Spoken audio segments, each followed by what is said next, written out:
Exclusivo Noticias Caracol. 7:03 p.m. Este video, perdido en los archivos estatales y recuperados por la JEP, se convirtió en una de las piezas clave de la investigación que permitió develar un oscuro y determinante episodio de la barbarie paramilitar en Colombia. Hace 26 años, decenas de guerrilleros se convirtieron en paramilitares en una falsa desmovilización, Malú. Y por eso fue interrogado esta mañana en audiencia pública ante la Jurisdicción de Paz al general en retiro Iván Ramírez, quien comandaba la división que llevó a cabo ese desarme. Los protagonistas visibles de esta historia son el excomandante de las fuerzas militares, general Leonardo Barrero. Por otro lado, el exguerrillero y exparamilitar Elkin Casarrubia, alias El Cura, y el extraditado jefe del cartel del Golfo, alias Otoniel.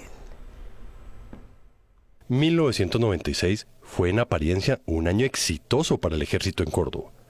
La primera división logró la desmovilización de 242 guerrilleros. 26 años después, la JEP ha recogido evidencia que apunta a que las entregas fueron una farsa y que a los guerrilleros los convirtieron en paramilitares. Un montaje en el que habrían participado varios altos oficiales del ejército, entre ellos el entonces coronel Leonardo Barrero Gordillo, quien luego ascendió a general y llegó a ser el máximo comandante de las fuerzas militares. Era un falso positivo que le estaban dando al ejército, porque el ejército lo que estaba diciendo era que nosotros no le habíamos entregado a ellos. El testimonio de Elkin Casarrubia, alias El Cura, alto mando del Frente Bernardo Franco del EPL y luego jefe de las autodefensas en los Llanos y el Valle, es una de las declaraciones claves que obtuvo el magistrado Gustavo Salazar. El guerrillero, convertido en paramilitar, habló de lo que pasaba en Antioquia y Córdoba en los primeros meses de 1996, cuando las FARC empezaron a perseguir violentamente los últimos reductos del EPL. La unidad investigativa de Noticias Caracol conoció su testimonio y el de otros falsos desmovilizados. Y también este video de la desmovilización que hoy enreda a altos oficiales del ejército. Ricardo y mi persona dijimos, no, sí, nosotros sí nos dejamos, pero directamente a las autodefensas no nos entregamos porque teníamos miedo que nos mataran, que nosotros nos entregamos al ejército. Hicimos contacto con un comandante del ejército, estaba Zanauria y Barrero.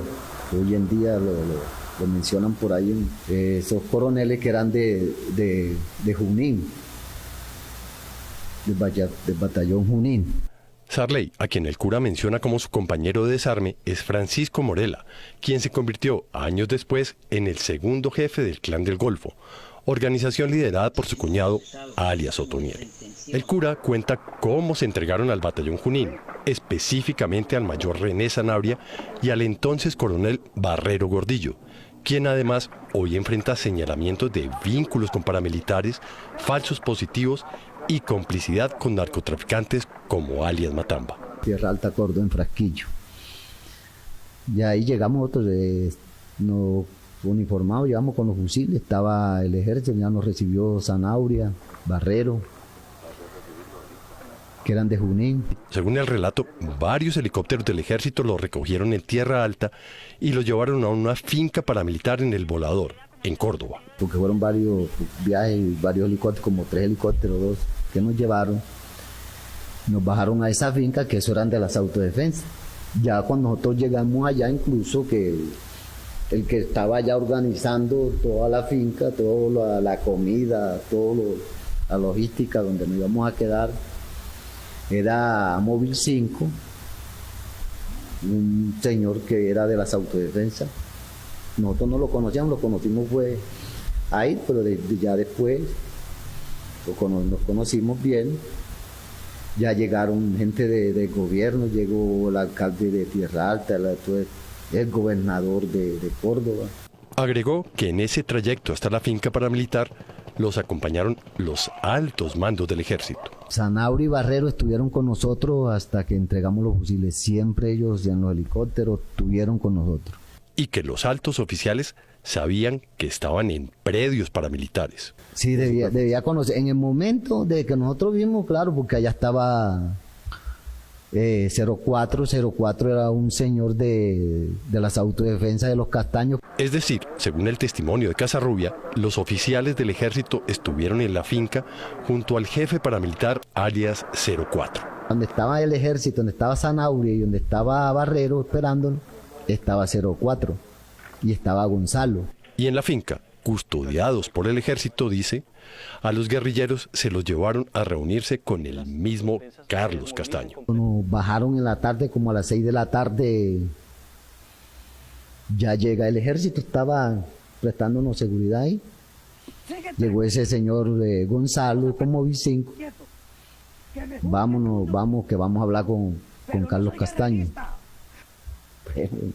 Estamos, bueno, listos, estamos llamando del ejército, lo que ordenen aquí. Nosotros cogimos y nos cogimos una camioneta y nos fuimos a la finca Las Tangas. Según Casarrubia, él, Sarley y Ricardo, los comandantes máximos de ese reducto del EPL, fueron los que se reunieron con el fundador de las AUC. Llegamos, hablamos con Carlos Castaño, nos presentamos, ya él nos distinguió, bueno, hablamos y ya él nos dijo cuál era el proyecto que teníamos, bueno, y hablamos de problemas que veníamos con la FARC, y bueno, que si ya nosotros teníamos un problema con la FARC, desde aquí lo podíamos llevar desde las autodefensas. Pero no eran los primeros comandantes guerrilleros en entregarse a los paras en esa zona. El mismo Otoniel, compañero del cura en el EPL, acababa de hacer el tránsito hacia los paramilitares, y según el relato, con el mismo mecanismo de complicidad del ejército. En una de las pocas declaraciones ante la justicia que Otoniel alcanzó a dar a comienzos de este año, antes de su acelerada extradición, el jefe del Clan del Golfo también contó que esa supuesta desmovilización fue apenas un cambio de brazalete para pasar del EPL a las AUC. Yo a la Autodefensa Unida de Colombia ingresé en el 96. Llegué del EPL a las Autodefensas Unidas de Colombia. Estaba Gonzalo, estaba Otoniel, estaba Giovanni, que eran los compañeros de la guerrilla que ya se habían entregado más adelante. Y estaba un muchacho de la FARC, Jaime, estaba otro muchacho, Perro de Monte, Belisario, que eran unos que habían sido de la FARC, estaban allá. Tras la reunión con Carlos Castaño, habría quedado pactada la falsa desmovilización. Y ahí nos recogen, volvimos Las Tangas, entregamos, llegó gente del gobierno, la fiscalía, nos cogieron los datos, dejamos esos fusiles ahí, firmamos lo que íbamos a firmar y nos sacó ese señor Móvil 5, como eso ya estaba cuadrado con las autodefensas. En la tarde ya llegaron unas volquetas, nos recogieron. Recogimos todos los guerrillos y salimos de ahí por Valencia San Pedro, a la finca la 35 y la 10 en el Tomate. Ya cuando nosotros llegamos allá, ya ves, eso era una base paramilitar. La falsa desmovilización era en realidad el tránsito de un actor del conflicto hacia otro.